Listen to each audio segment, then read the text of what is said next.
ating chikahan, kaya tutok lang. At ang hirit namin mamaya, tatlong lalaki sugatan matapos tumilapon mula sa sinasakyan tricycle sa Quezon City. At kilalanin kung sino ang hinirang ng most annoying celebrity sa poll ng isang US magazine. Abangan yan at iba pa sa unang balita mamaya.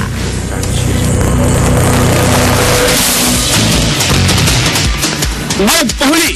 Titok na sa unang balita. Ako naman Arnold Glavio kasama si PR Kanghel. Narito na ang mga unang balita.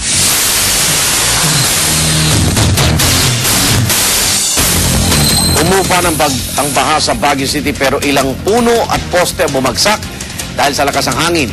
Sa Olongapo City naman patay ang isang babae at kanyang anak nang matabunan ng gumuhong tambak ng basura. Narito ang report. Ito ang nagkalat na basurang pinaguran ng Bagyong Pedrin dito sa barangay New Cabalan sa Olongapo City. Patay ang mag-inang sila Lanieve Ganseco at ang isang taong gulang niyang anak na si Shania matapos matabunan ng tambak na basura. Isa pang residente na napaulat na nawawala ang pinaniniwalaang natabunan din ng trash line. Pinaghahanap na siya ngayon ng mga otoridad. Dahil sa kawalan ng supply ng kuryente sa Olongapo City, walang pasok sa lahat ng level sa lungsod ngayong araw.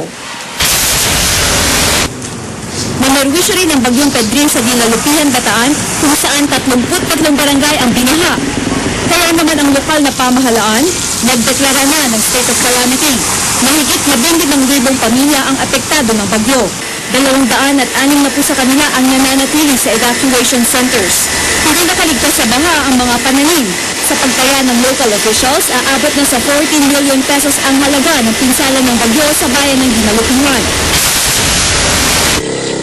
Magkasunod namang umapaw ang Mabitak at Santa Maria River sa Mabitak, Laguna. Ang resulta, baha. Ang palayang ito, nagmistulang ilog. Laking panghihinayang ng mga magsasaka sa aaninin na sana nilang palay. Ang ilang residente tuloy hindi maiwasang maalala ang hagupit ng Bagyong Ondoy noong 2009 na tila inulit daw ng Bagyong Pedrin. Mga pine trees naman sa Baguio ang pinabagsak ng Bagyong Pedrin. Damay pati ilang poste ng kuryente. Mabuti na lamang walang residenteng nasawi o nasugatan. Umupa na rin ang mga baha sa mga kalsada sa lungsod. Para sa unang balita, Katrina Son reporting. Ilang lugar sa Camarines Sur ang lubog pa rin sa baha. Aabutin daw ng ilang linggo bago tuluyang humupa ang tubig. Narito ang report ni Marisol Abduraman. Maagang pumalaot ang search and rescue team ng Bureau of Fire Protection dito sa Bato, Camarines Sur sakay ng rubber boat. Ang kanilang misyon, suyurin ang lawa at dagat para matiyak na walang mangingisda ang nasa laot. Kahit kasi inilis ng storm signal sa buong rehiyon, ipinagbabawal pa rin ang pagpapalaot lalo na sa mga mangingisdang gamit lang ang maliit na bangka dahil nananatili pa rin ang gale warning. Sinuyod ang Bato Lake. Hanggang matsyempuhan ang mangingisdang ito. Ibig lang po namin na may mangyaring masama po. So medyo nasa dulo na po kasi siya ng tubig. So pinakiusapan namin na sumumpa na muna sa amin at dadalhin namin dun sa bangka nila. Bagaman gumanda ng panahon dito sa probinsya, lubog pa rin sa baha ang ilang barangay. 15 to 20 feet ganyan. Linggo pa. May mga it takes siguro weeks pa dun. Yung may yung natabunan ng mga palay. Okay. Tsaka yung mga santes. Makikita nyo yan sa aking likuran. Actually, meron dyan basketball at volleyball court at palaruan ng mga bata. Pero dahil sa pag-apaw ng lawa, bunso na rin ng Bagyong Pedring, ganyan na ang itsura ngayon. At ayon sa mga otoridad, mahigit 10 talampakan pa raw ang lalim nito. Kaya hindi pa makabalik sa kanilang bahay ang mga residenteng inilikas. Ang mga taga San Roque, bagaman sanay na raw sa bagyo, di pa rin maiwasang mangamba. Nakaka-nervyos kasi mga rosing, yun. Na na kami ng nervyos na.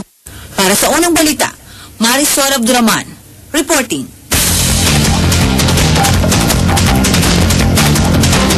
Pinag-iingat ng Department of Health ang publiko sa mga waterborne diseases ngayong panahon po ng tag-ulan. Kabilang na dyan ang leptospirosis, cholera at typhoid fever. Narito ang report ni Victoria Tulad.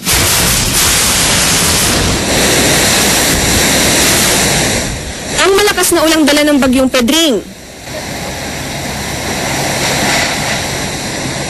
Nag-iwan ng mataas na baha sa ilang lugar sa Luzon, kabilang na ang Metro Manila. Kaya naman ang Department of Health nangangamba.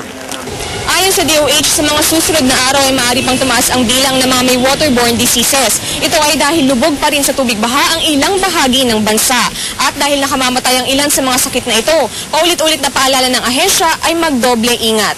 Sa paglusong mismo sa baha, maaari magkaroon ng mga sakit sa balat tulad ng alipunga o mas malala pa, leptospirosis na nakukuha pag pinasok ang katawan ng baha o putik na may ihi ng daga.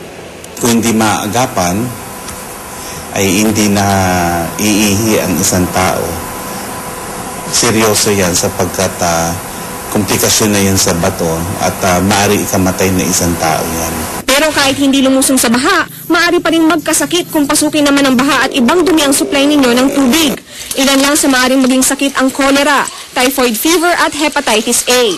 Para matiyak na malinis ang inuming tubig, ayon ng DOH, makabubuti kung bumili na lang ng bottled water o di kaya magpakulo ng tubig para mapatay ang mikrobyo. Pakuluin nyo to a rolling boil ng 3 minutes, huwag na lalampas doon. Pag bumula, tsaka nyo bibilangan ng oras, 3 minuto yun. At dahil maulan at malamig, asahan na rin daw ang iba pang sakit tulad ng ubo, lagnat, sipon, conjunctivitis, bronchopneumonia at dengue. Kaya naman kailangang handa raw ang mga local government units sa kanilang supply ng gamot, lalong-lalo na para sa mga inilikas na residente na madalas ay nauuwi nagsisiksikan sa mga evacuation center. Para sa unang balita, Victoria Tulad, reporting. Doble kayod ng mga empleyado ng Sofitel Philippine Plaza Hotel sa paglilinis matapos pasukin ng tubig at bahain. Narito ang report.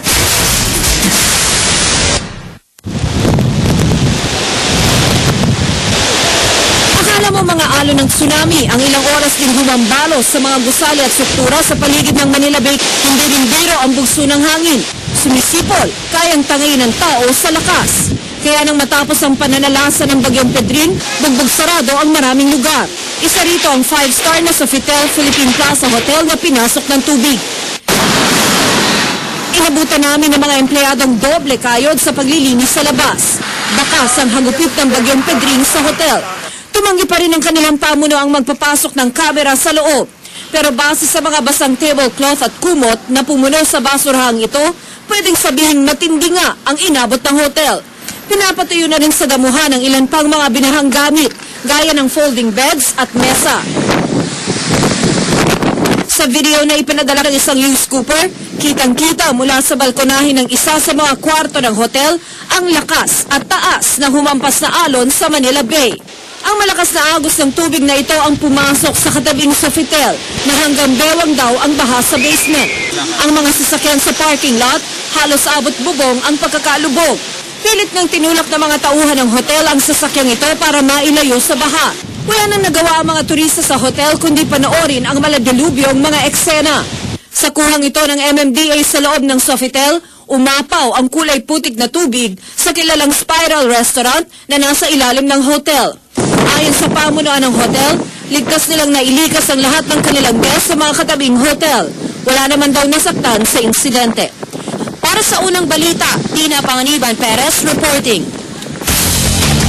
Sarado po ang Manila Zoo kahapon matapos manalasa ang bagyong Pedring. At dahil umapaw ng tubig sa lagoon, maigpit na binabantayan ngayon ng pamunuan ng zoo ang mga alaga nilang 21 buwaya para matiyak na hindi ito makakawala. Narito ang report ni Susan Enriquez. Sa pagbayo ng bagyong Pedring, hindi lamang mga pamilya at kanilang mga bahay ang apektado. Sa tindi ng pinsala ng bagyo, isinara muna sa publiko ang Manila Zoo.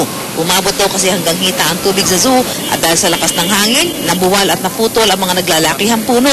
Nakahambalang pa ang mga ito sa mga daanan sa zoo, kaya baka makadisgrasya pa raw sa mga pupunta dito. Mga nagbagsakan na puno at yung mga basura na galing sa baha na ipasok dito sa lagoon area namin na sa kasalukuyan nililinis namin ng paunti-unti at isinarado muna namin sa araw lang na ito ang Manila Zoo para maging safe din sa public. Halos umapaw daw ang lagoon na may lalim na 7 hanggang 8 talampakan, kaya binantayan na nila ang mga buhaya. 21 ang buhayang nasa Manila Zoo at buti na lang at wala ni isa sa mga ito ay nakatakas. Binantayan namin ng gusto yung area ng crocodile, baka umapaw yung tubig at makakawala itong mga crocodile naman. So far, hindi naman umapaw yung crocodile pool. Hindi na rin muna pinalalabas sa quarter sa 2 tiger matapos bumagsak ang malaking puno sa kanilang den. Yung kulungan ng tiger na isang yung bulak na puno na malaki, bumagsak doon sa kulungan at umano sa fence, tumukod na magiging sanhi sana ng pagtakas ng tiger, pero nakakulong naman yung tiger noong time na yon. Kung meron daw magandang nangyari, ito ay ang pagdagsa ng migratory bird sa Manila Zoo. Puspusan pa ang paglilinis, hindi nga lang mapabilis dahil abala pa rin ang mga truck ng basura sa lungsod sa iba pang lugar na grabing sinalanta ni Pedring. Para sa unang balita, Susan Enriquez reporting.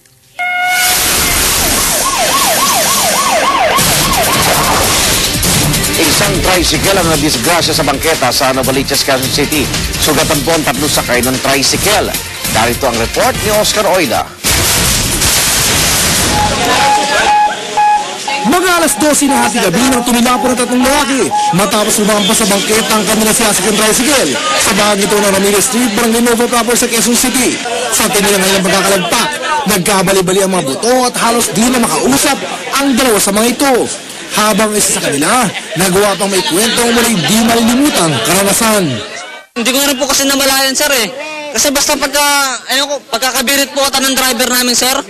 Pagkakabirit po, basta naalala ko po nun, sir, bigla kaming tumayo, bigla kaming tumaas. Tapos nung naalala ko na lang, sir, bigla ako nasa ilalim, nagkasugat nga po ako, sir, eh.